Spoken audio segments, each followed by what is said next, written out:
मैं आता हूँ चौथे प्रोजेक्ट पे, चौथे डिसीजन पे। साथियों, खेलो भारत नीति ये बहुत बड़ा आज का एक फैसला है जो देश के लिए एक नया रास्ता बनाने वाला है। माननीय प्रधानमंत्री जी ने इन 11 वर्षों में स्पोर्ट्स पे एक अलग तरीके से ध्यान देके और विशेषकर ग्रामीण क्षेत्रों में जो टैलेंट है उसको आगे लाने का एक सिस्टमेटिक तरीके से आगे लाने का प्रयास किया है। उसी कड़ी में ये आज स्पोर्ट्स की पॉलिसी खेलो भारत नीति बनी है। देश में सबसे पहले 1984 में स्पोर्ट्स पॉलिसी बनी थी, फिर 2001 में बनी।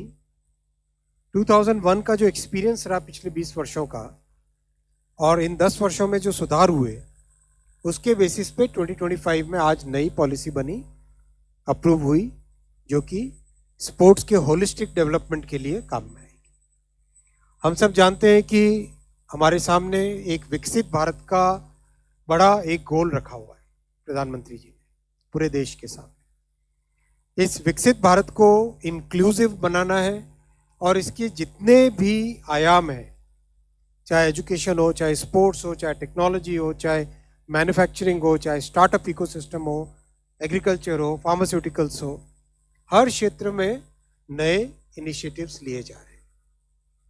खेलो भारत नीति के मेजर ऑब्जेक्टिव रहेगा कैसे भारत 2047 तक टॉप 5 स्पोर्टिंग नेशंस में गिनती हो भारत की। ये इसका ओवरऑल एक बड़ा ऑब्जेक्टिव रहेगा। सेकंड रहेगा पीपल्स मूवमेंट बने, फिटनेस के साथ जुड़े, हमारे एजुकेशन पॉलिसी के साथ इसका अलाइनमेंट हो, इकोनॉमिक डेवलपमेंट के साथ जुड़े स्पोर्ट्स, सोशल डेवलपमेंट, समाज के सभी वर्गों का इसमें सभी वर्गों को इससे लाभ मिले, इन सब को ध्यान में रखते हुए ये खेलो भारत नीति बनी है। इसका सबसे पहला कंटूर वो है कैसे हम देश के स्पोर्ट्स को, स्पोर्ट्स पर्सन्स को एक्सीलेंस में लाएं।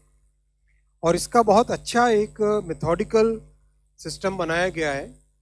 सबसे पहला इसका एलिमेंट है टैलेंट को आइडेंटिफाई करना, ग्रामीण क्षेत्रों में, रूरल एरियाज में, शहरों में, सब जगह टैलेंट को आइडेंटिफाई करना। सेकंड, टैलेंट को नर्चर करना, ट्रेनिंग के थ्रू, बेटर इंफ्रास्ट्रक्चर के थ्रू, फैसिलिटीज के थ्रू, कोचिंग के थ्रू, एक प्रॉपर वे में साइंटिफिक तरीके से टैलेंट को नर्चर करना। तीसरा, कंटिन्यूसली अपॉर्चुनिटीज देना, उसके लिए एक लीग कल्चर बनेगा। ब्लॉक से लेके नेशनल लेवल तक, इंटरनेशनल लेवल तक हर एक स्पोर्ट में लीग्स बनाई जाएंगी। जैसे ऑलरेडी कई स्पोर्ट्स में, 13 स्पोर्ट्स में ऑलरेडी लीग्स है। लीग होने से लगातार खिलाड़ियों को कंपटीशन का हिस्सा बनने की अपॉर्चुनिटी मिलती है, पार्टिसिपेशन करने का मौका मिलता है। लगातार पार्टिसिपेशन करने से स्किल लेवल बढ़ता है, कॉम्पिटेंसी बढ़ती है और एक डेवलपमेंट ग्रोथ होती है। स्पोर्ट्स के पर्सन्स की एक रेपोजिटरी बनाई जाएगी और स्पोर्ट्स के इंफ्रास्ट्रक्चर की रेपोजिटरी बनेगी, कहाँ पे क्या जरूरत है। तो इस तरह से excellence right from talent identification से लेके नर्चरिंग तक, कोचिंग तक, इंफ्रास्ट्रक्चर लेने तक, स्पोर्ट्स साइकोलॉजी में ध्यान देकर एक प्रॉपर पूरा मेथोडिकल तरीके से एक्सीलेंस की तरफ पहुंचना, ये इसका पहला कंटूर है, पहला पिलर है। सेकंड पिलर है इकोनॉमिक डेवलपमेंट स्पोर्ट्स के माध्यम से। स्पोर्ट्स टूरिज्म अपने आप में एक बड़ी चीज होती है। जब भी वर्ल्ड कप होता है कितने लोग ट्रैवल करते हैं, आईपीएल का मैच होता है कितने लोग ट्रैवल करते हैं, फुटबॉल का, सॉकर का बड़ा मैच होता है कितने लोग ट्रैवल करते हैं। तो स्पोर्ट्स टूरिज्म हब भारत बने और जो स्पोर्ट्स के इक्विपमेंट जितने भी यूज होते हैं, इक्विपमेंट में बड़े इक्विपमेंट, कॉम्प्लेक्स इक्विपमेंट से लेके सिंपल जो स्पोर्ट्स के खेलने में उपयोग में आने वाले सामान है, उन सब की मैन्युफैक्चरिंग भारत में हो, आत्मनिर्भर भारत की फिलॉसफी के तहत। फिर इनोवेशन, कई नए तरह के एक्सपेरिमेंट्स होते हैं, इनोवेशन के लिए इंक्यूबेटर्स बने। चौथा, जो डाइवर्सिटी है हमारी भारत में, हर अलग अलग जगह अलग अलग तरह के फिजिकल और जियो फिजिकल पैरामीटर्स हैं। कहीं पे बीचेस है, कहीं पे पहाड़ है, कहीं पे डेजर्ट है, तो कहीं पे रिवर्स है। इन सब का उपयोग करके कैसे हम स्पोर्ट्स का डेवलपमेंट करें, वो भी इस नीति का हिस्सा रहेगा। तीसरा पिलर है इसका सोशल डेवलपमेंट। तो इसमें इंक्लूसिव डेवलपमेंट हमारे लिए बहुत इंपॉर्टेंट रहेगा। जो इकोनॉमिकली वीकर सेक्शंस हैं, महिलाएं हैं, ट्राइबल है, इन सब के लिए स्पोर्ट्स की फैसिलिटीज डेवलप करनी। फिर इंडिजिनस स्पोर्ट्स, हमारे भारत के कई ऐसे पुराने प्राचीन समय से पॉपुलर स्पोर्ट्स हैं, उनको आगे लेके आना। फिर एक वायबल करियर बनाना स्पोर्ट्स को, और बहुत सारे वॉलंटियरिंग प्रोग्राम्स बनाना। चौथा, इसका नीति का चौथा पिलर है पीपल्स मूवमेंट बनाना स्पोर्ट्स को। किस तरह से जनता भागीदार बने, और इसमें हम सब भी भागीदार बन सकते हैं। अपने वजन को कम करें, चाहे 10,000 स्टेप्स डेली का एक टारगेट लेके चले, और वजन को कम, मैं किसी की तरफ देख नहीं रहा हूँ। फिर फिटनेस की रैंकिंग हो, फिटनेस की इंडेक्सिंग हो, स्कूल्स में, वर्क प्लेसेस में, सब जगह स्पोर्ट्स की फैसिलिटीज मैक्सिमम लोगों को मिले, एक्सेसिबल हो।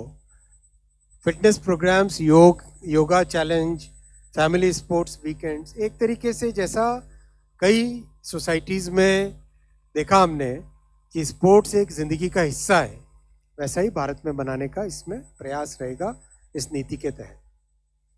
फिफ्थ एंड फाइनल पिलर है नेशनल एजुकेशन पॉलिसी के साथ अलाइनमेंट। आप सब जानते हैं कि नेशनल एजुकेशन पॉलिसी एक पाथ ब्रेकिंग पॉलिसी है, जिससे देश के युवाओं के लिए कई नए तरह के अपॉर्चुनिटीज़ बन रही है। और एक पुराना जो ढांचा था, जिसमें 3-4 स्ट्रीम्स के अंदर बंद के रहना पड़ता था, उससे बाहर निकलने का मौका है। तो स्पोर्ट्स को भी एनईपी से अलाइन करके किस तरह से स्कूल के करिकुलम में एजुकेशन का हिस्सा बन जाए स्पोर्ट्स, वो व्यवस्था भी इसमें रहेगी।